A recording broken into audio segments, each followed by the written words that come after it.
Good morning, folks. Welcome back to the shop. Today we're gonna light up those two lanterns that are sitting up there. I had them both lit last week. This one is mine. I brought it out here from home and showed it to Dad and said, I think I'm gonna see if I can get this lantern to light. And he said, hey, that's just like the one I got out on the shelf. So we went outside the building, dug it out, and turns out he did have one almost exactly like it. Mine is kerosene and his is made to burn Coleman fuel. So they're a little bit different, but they're almost exactly the same. So I said, well, let's bring yours in too and see if we can get it to light. And we did get both of them to light. I'm gonna show you what I did on them and then light them both up again because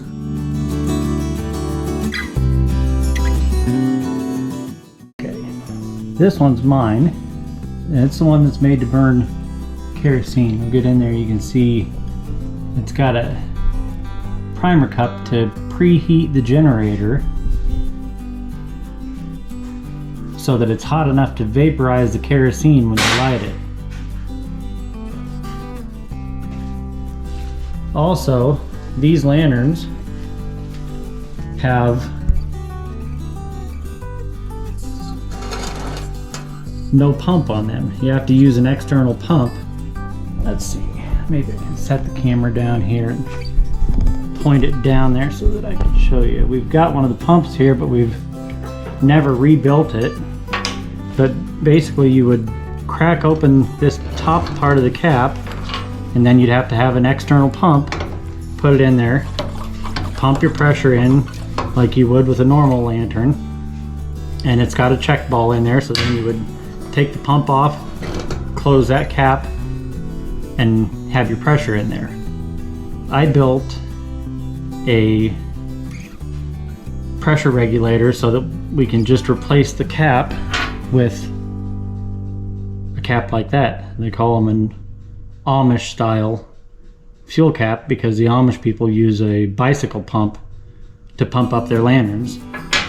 But I just built a small regulator that you can adjust to whatever pressure you want, and then I can clip a air chuck on it for airing up a tire.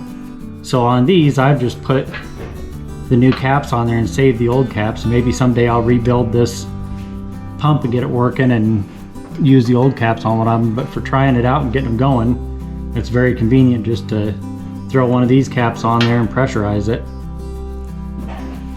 Alright, I'm going to show you what I did to get these running. I had to take the generators out of both of them to get them running because the generator tips were plugged up and I couldn't get them unplugged just by turning the little tip cleaner here. So on both of them I had to take the generator out. I'm going to do that and try to not break the mantles that I just put on here last week off of this one, just so that I can show you how you do it. You just gotta loosen that up. Once you break it loose, they usually spin right off, especially if you've had them off recently. But even when they've been on there a long time, usually once you break it loose, they come right off. You gotta turn that tip cleaner up because there's a tiny little rod in there that hooks into the end of that tip cleaner. So you lift that up and move it over to get that out of the hole, and then carefully take it out of there. Once you have it out of there, you can remove this little rod that runs up through the center of that generator very carefully. And I don't know if you can see this on there or not. I'll try to get it right up close, but on the end of that rod, yeah, it's not going to focus on it. There is just, it's blurry, but you can barely see it, just a tiny little wire. It's the size of a hair, and that wire comes up into that orifice on the tip of that, and that's supposed to clean out the hole in that orifice. If it's plugged up, you can just take a pair of pliers. They're usually not any tighter than what you can just turn with your hand. Pull that tip out of there, and you can use the wire that's on the tip of that tip cleaner, line it up with the hole in there. That's easier said than done. Very carefully you can use that wire to clean out the tip of that, because most people don't have a tip cleaner that's small enough for that. And then once it is cleaned out, if you hold it up to like light coming in through a window or something, you'll be able to see a tiny little hole in there. Once that's cleaned out, I usually use some carburetor cleaner, spray a little carb cleaner through the tip, spray a little carb cleaner through the generator just to clean it all out. I just did that last week, so I don't need to do that again. And you screw the tip back in there, snug it up. It doesn't have to be tight. You don't need 2 pairs of pliers. And then you can carefully put your needle back through there. Just turn it back and forth a little bit to get it to slide in there.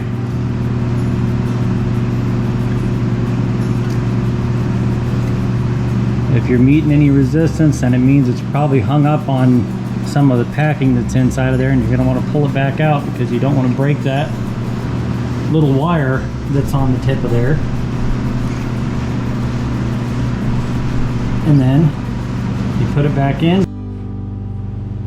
Okay, to put the tip or the generator back in, it's just the opposite way you took it out. You got to make sure the end of it's up in the hole there. Ooh, I touched the mantle. Gotta be super careful. They are very delicate. And then you got to get this in here and get the end of that rod to go back in to the mechanism that raises and lowers that little tip cleaner. I might have just ruined that mantle right there. I just bumped it again. It doesn't take much to destroy them. And then you slide that nut back down on there and snug it up.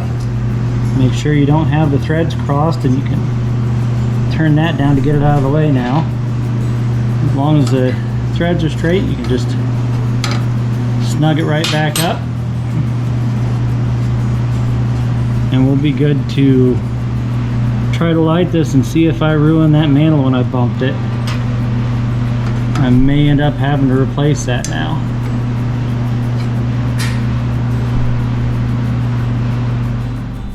Alright, I'm going to take this original cap off of here.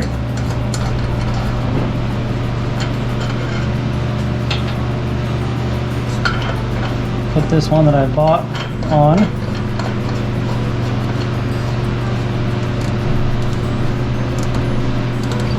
Snug it up. It shouldn't have to be more than hand tight. If you've got a good gasket in them, you don't need to wrench them down with a pair of pliers. I've bought lanterns before that you can see where people have scraped up the fount because they're tightening with a pair of pliers because the cap leaked, and all you got to do is replace the gasket and the cap. There's no reason to have to tighten them that tight.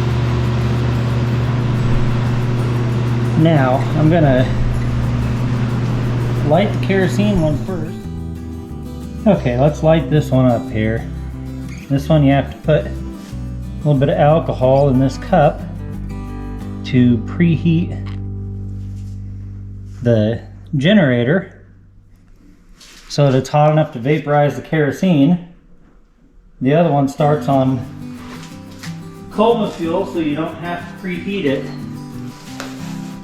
We'll go ahead and light that little bit of denatured alcohol in there and let that preheat for a minute. While it's doing that, I can put some pressure in both of these.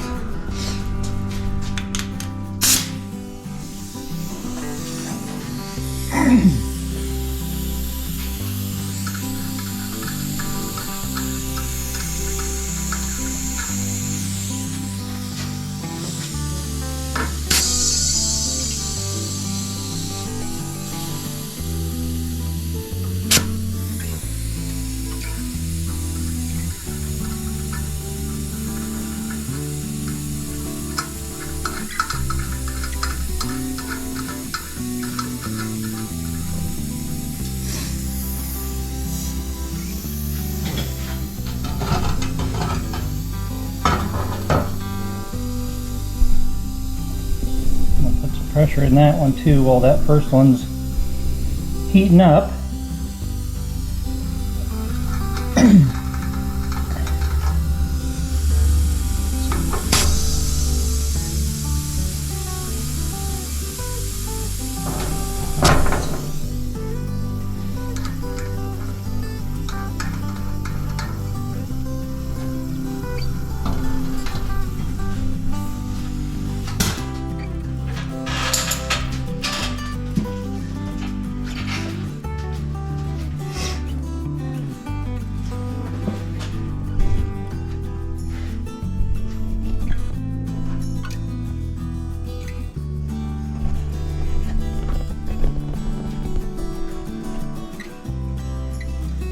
After it's had a minute of the alcohol burning in there, you can start to see the mantles are starting to glow a little bit. There's a little bit of fire came down in one of them, probably just from some leftover kerosene in the generator from yesterday.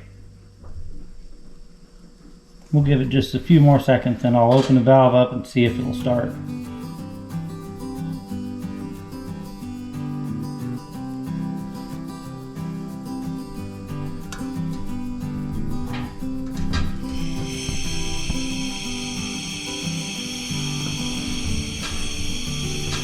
There she goes. Once it burns bright, you open the valve all the way. If it wasn't burning full brightness, you could turn this little tip cleaner here to clear out the tip of the generator.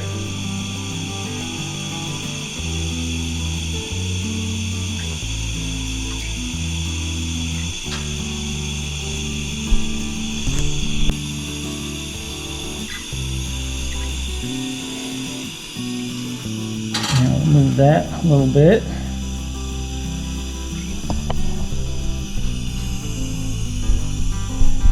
And we'll go ahead and get this one lit. This one you don't have to preheat because it's burning Coleman gas instead of kerosene. So it should light right up. It's got pressure in it. I've turned the tip cleaner up and down. Plus we know the tip's clean because I just had it out and cleaned it. So on this, all I should have to do is open the valve, and once some Coleman fuel gets through there, it should take off.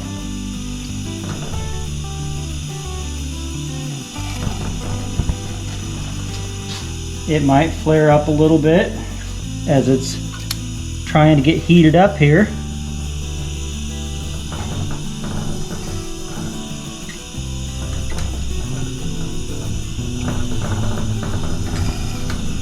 There it goes.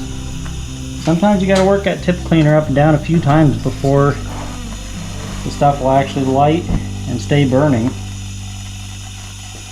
Plus those have got old generators on them that have got gunk in them, and when you're moving it around you probably break stuff loose.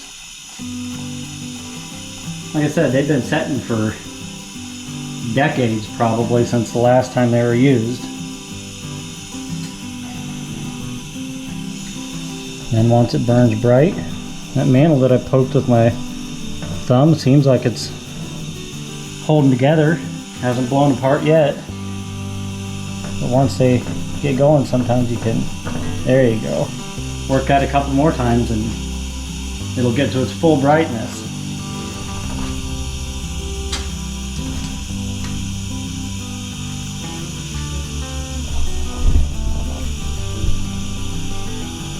There they go. 2 Coleman table lamps, one on Coleman gas and one on kerosene. Got them running last week for the first time in decades of sitting around.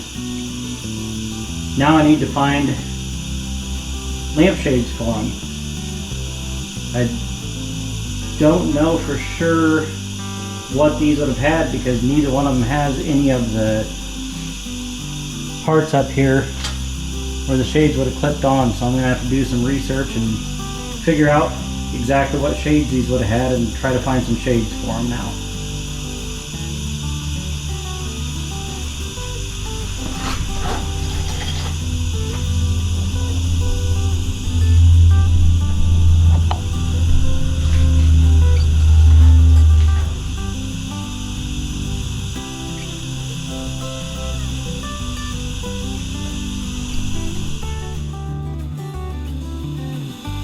you folks that are interested in all kinds of this old stuff that we've got around the shop here, please hit the like and subscribe button. We've got lots more videos to make. I am planning on next week getting our water tank in here and bringing in one of our antique outboards and getting running. So please click the like and subscribe button and check back later for more videos. Thanks for watching.